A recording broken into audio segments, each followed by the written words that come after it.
Hi team, welcome back to the channel. I'm Dave and today I'm going to take you through two searches that we've done in the last 5 days, and it gives you a bit of an insight into how we operate when we're on the ground. We're a volunteer-led organisation and we hugely rely on donations, so if anyone can spare anything, I'll just drop the donation link in the description below and we massively appreciate it. Okay, let's jump in. So on Monday we received a call in the morning to let us know that a 16-year-old whippet called Lottie had gone missing the day before on her walk. Now their walk takes them in and around a quarry, and due to her age as well, we knew that we had to get out there as soon as possible.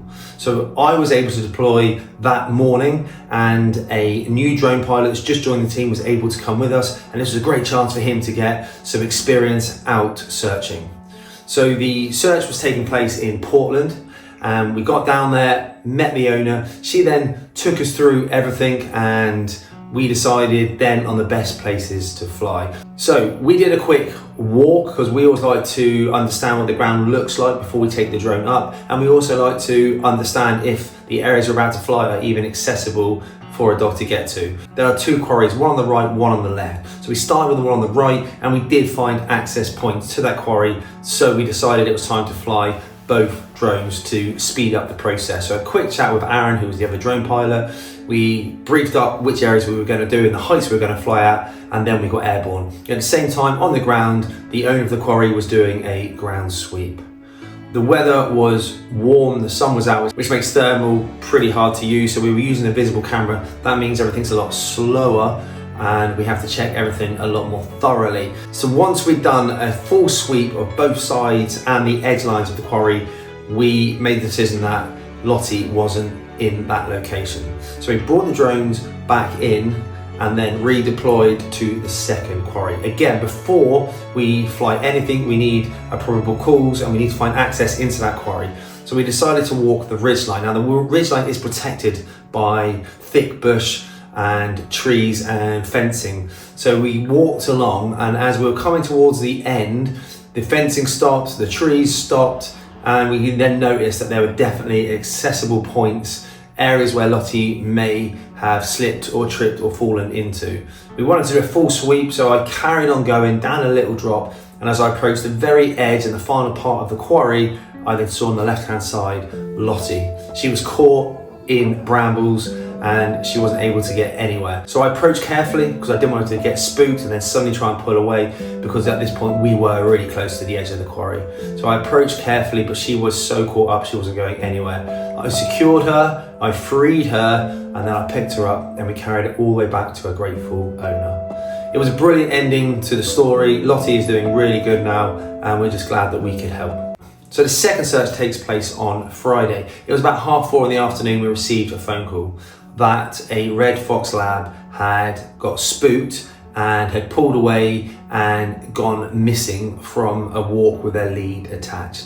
Now, the owner of the red fox lab was actually away, and it was the owner's family that were looking after the dog. So the biggest concern obviously was, has that dog become caught up? The terrain in which they were missing in was pretty safe. It was mainly field. So our biggest concern, as I said, was, has that dog become caught up?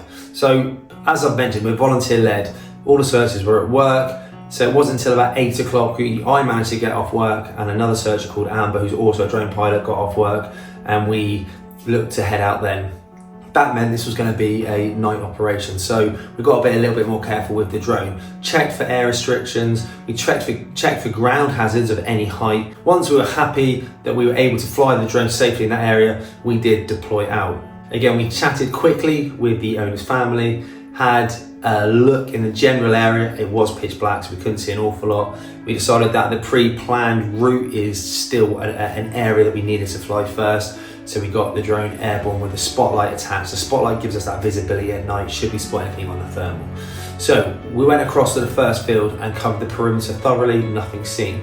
Then the second field we did the same. Now the third field has a line of woodland, which we knew would be a safe spot for a dog to retreat into, and it was half a mile away from the house, so far enough to probably calm down by the time he got there. So we did a sweep of one side of that woodland and saw nothing, flew over the top, and started to sweep down the neck side, and we saw a heat signature. The heat signature was large enough to be a dog. Normally when we see deer on the thermal, there's at least 2 or 3 of them. This one was on its own. Normally by this point the deer have started to move, and this one wasn't going anywhere. So we didn't want to get any closer with the drone. So we put the drone into a hover and used a zoom camera to go and check out what we could see.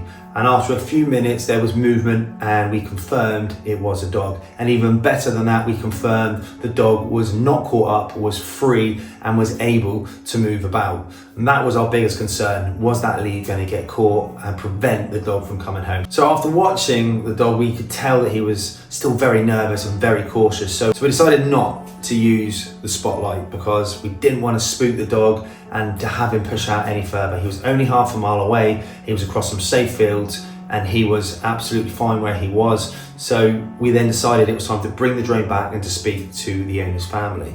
Due to the fact that the dog was as cautious, we made the decision that going out to try and secure him would probably at this point push him further away. His movement suggested to us while we were watching that he was probably making his way back towards the house, just very slowly. So we decided to prep the house ready for his return. So we sent a route back to the house. We left the gate open, the back door open, we left some food out, some water out, we left the lights off, and we left the Ring doorbell out there just so we could monitor what was going on. The owners went away to other rooms and we left. In the morning we got calls that the dog hadn't returned home. However, he was now sat in their garden. The garden is a field, so that he was quite a way away, so we still had to tread very carefully because one wrong move and he's gone again. So we spoke to the owner's family member and said to go outside, to sit there calmly, don't look at him, to talk calmly and see if he'll come over. So she went out and she did everything, and he didn't come over, but he didn't also bolt away. So we knew he felt fairly safe where he was. After about half an hour, 45 minutes, we then decided to cook some sausages, open the windows, and see if the smell of sausages would bring him in. Now that did create a bit of a reaction. He was aware that there was food being cooked, but didn't bring him over. We then had the sausages cut up and thrown towards him, and this is where things started to turn a little bit in our favour. He got up, lead still attached. He then ate the sausages, didn't come over, just walked back, but we knew he was more confident and he felt safe. Again, after half an hour, 45 minutes, we made the decision for the owner's family member to try and approach carefully. So she stayed low, she went slow, and then she went without making eye contact, and she got a little bit closer, she threw some food out, and then she was able to get close enough to grab the lead and secure the dog, and he was brought home safely, and once again he is now happy, recovering at home. So there are 2 great stories. We're really pleased that we could help the owners. Like I said before, we are volunteer led, donations are massive, but also if there's anyone out there that wants to sponsor us, we would love to hear from you. Guys, thanks very much for your time, take care, stay safe, and I will see you soon on another video.